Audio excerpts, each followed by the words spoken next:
You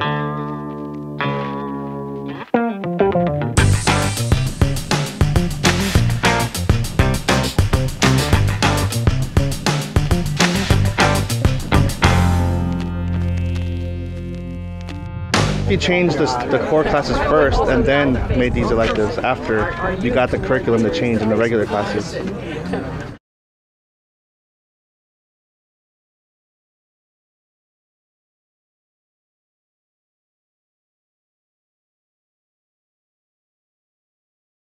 A quick question. We will engage. I was listening to your ad today, and it says that you're going to stand up against La Raza. What do you mean by standing up against La Raza? Well, it is the concept, two concepts. One, that in a class that our founding fathers should ever be disparaged. There's two concepts behind that. Our founding fathers brought all the freedoms that have enabled all the prosperity that's created the culture that we have in America. Even Jefferson, who owned slaves? Even Jefferson, who owned slaves. How's that freedom? Well, he was the writer of the Declaration of Independence. He also owned slaves too. There's no problem with that. But there's no problem with slaves.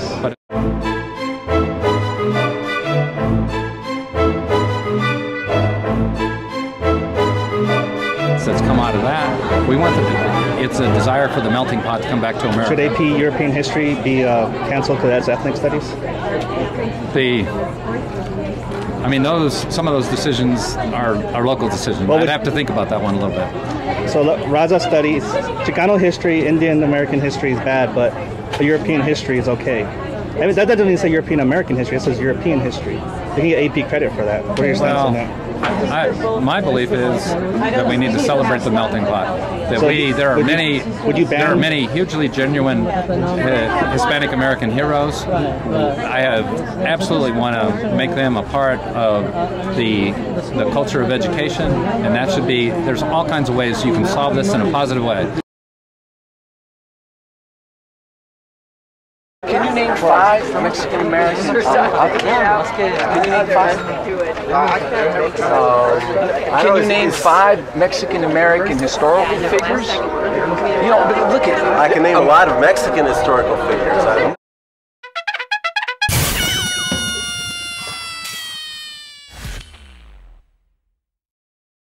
There's a number of things in the proposal, which has a draft was posted online and the district has posted a revised draft, but the central element of it is to have one social science core sequence instead of what are effectively now 2 core sequences, different perspectives. What about European history? And each of which being, I think, narrower than it should be. Right?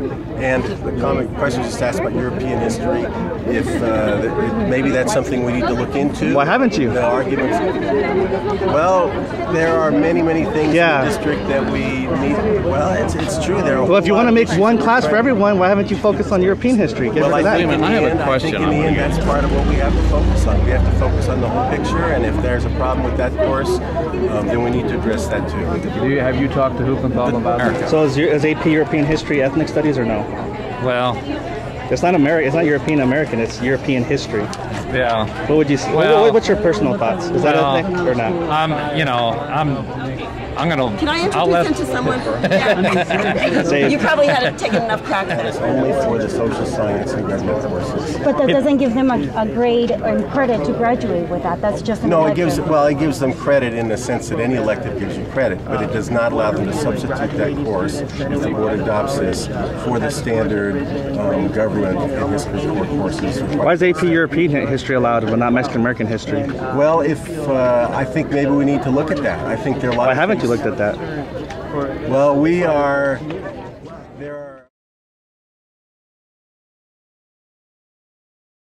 With all due respect, Dr. Stegeman, this resolution cannot be viewed in any other way than the dismantling of the program that has proved to be excellent for our children for many years. I'm sorry, sir, but that is messing with them. What Dr. Stegeman is proposing by insisting on stripping the core curriculum status of Mexican American history and literature is to treat students that want to study such material as second-class citizens. It is a simple case to make. Students that desire to continue to take our rigorous curriculum that meets the state standards will now have to do so at the expense of taking other electives. In other words, students will have to sacrifice art, mariachi, dance, acting, and so on in order to add another history or English class to their schedule. These students, many of whom are Latino, will have redundant classes and less opportunity to have a diverse and enriching school experience, since they will have 2 history classes and possibly 2 English classes as well. By contrast, our school district offers AP European History as a core history class, and Dr. Stegeman makes no mention of removing the graduation credit toward history from this class. Thus, students that desire to learn about European history do not have to sacrifice their precious elective classes to do so, and will receive a far more diverse academic experience than their classmates that desire to take Mexican American studies.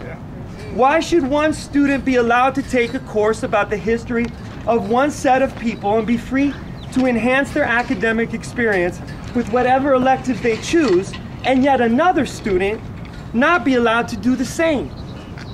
This is discriminatory, damaging, and Dr. Stegeman's mission for our district. Where is the consistency and equality in his approaches to these classes? Both histories and both classes are equally valuable and should be options for parents and students in deciding which history class to take in order to fulfill their graduation requirements. But this is not the case for Dr. Stegeman, who wants to control such options for parents and students through this resolution and remove the freedom to choose which academic path is more suited for their interests and future. This is blatantly unjust, and Dr. Stegeman cannot claim ignorance, since in his visit to my class on March 25th, I asked him if he intended to remove the core credit from AP European History. As a result of this biased and discriminatory resolution, I believe he has offered his answer. Do we dare teach this lesson to our students and children, that one people's experience is more valuable than another? If we are truly the country that we say we are, that we dream to be, then how can we stand by and entertain such an obvious regression in the way we view the contributions, art, history of Mexican Americans in our country? We reject that premise in Dr. Stegeman's ill-conceived malicious resolution. His veiled personal attacks to our character and professionalism, in his recent opinion pieces to the Star, and this very resolution are one thing. But this direct assault to one American experience and the educational opportunities for our children must be challenged and condemned. And it is extremely disappointing that Dr. Petticone has stood by silently concerning his stance on the elective issue while our students, his students, and this community face this discriminatory action. This is the time for courage and strong leadership and not silence. Well, obviously trying to make the classes electives are going to make it much harder for students to take the classes. Because of the amount of credits that we need to fill with our core classes, we're not going to have space to take elective classes even if we wanted to. So why not just listen to what the students want, if that's your... Well, I think we are listening. As I say, we're listening to a very wide range of opinions. But we should be the most important opinion. It's our education. Well, but it's also true that most high school students in the district never choose to take an MAS course. In fact, most Latino students in our high schools. But I'm pretty sure Ms. Federico said that our classes are on student demand. She has over 44 students in her classes due to demand by the students. Well, I'm relying on data which staff has provided us, and if it's not correct, it should be corrected. But according to the data that we have about exact enrollments, fewer than half of the Latino students in our high schools choose to take these courses. So not everyone wants to take these courses. But there are students who do want to take these courses. That's not right. everyone wants to take regular history or regular English or regular government, and they're forced into those classes. Well, we do. The state does require a standard core, and that core should provide adequate treatment of all the things which the state wants in a social studies course, and it should provide much better treatment of the perspectives of different ethnic groups in this region, and not just Mexican Americans, Native Americans. That's been very deficient.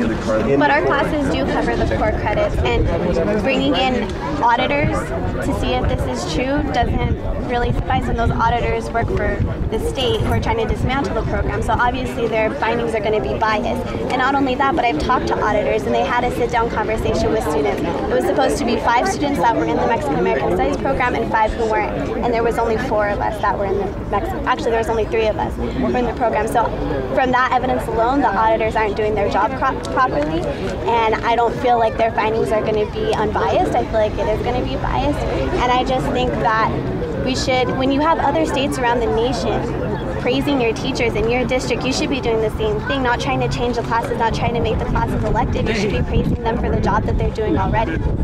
Well, part of your statement, I think, buttresses my approach. We didn't hire the auditors.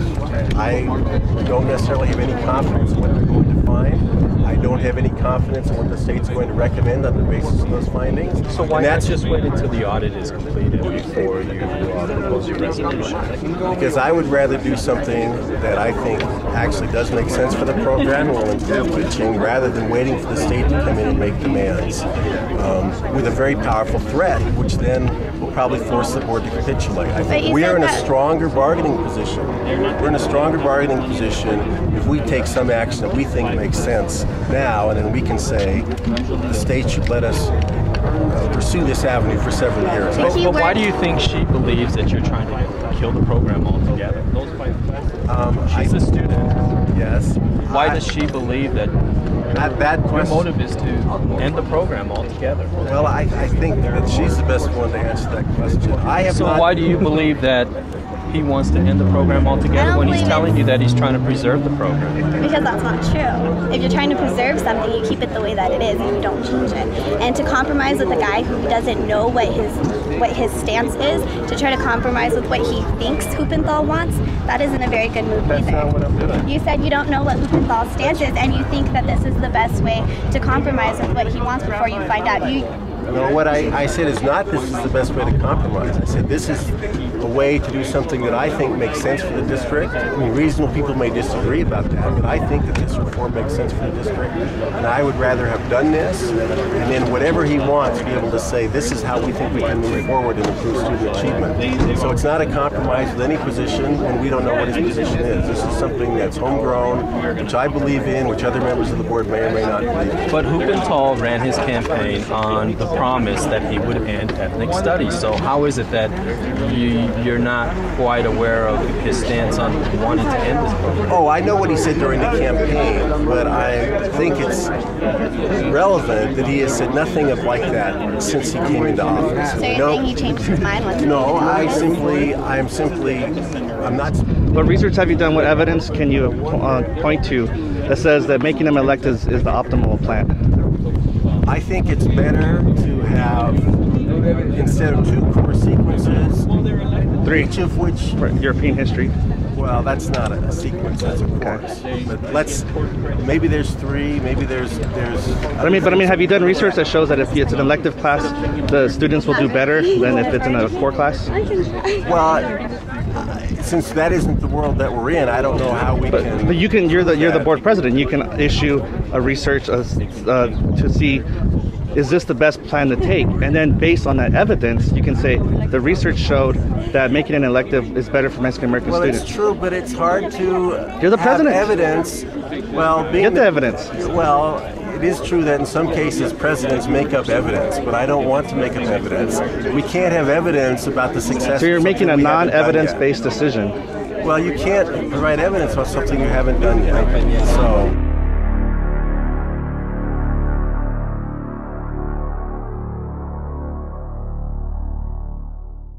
He has no business having propelled and projected us in this way. I resent it, big time. And I want the program to continue as it has been. And I feel very strongly about that. And I'm angry, very angry, that you guys are being put on the carpet. Shouldn't be. You're doing a great job.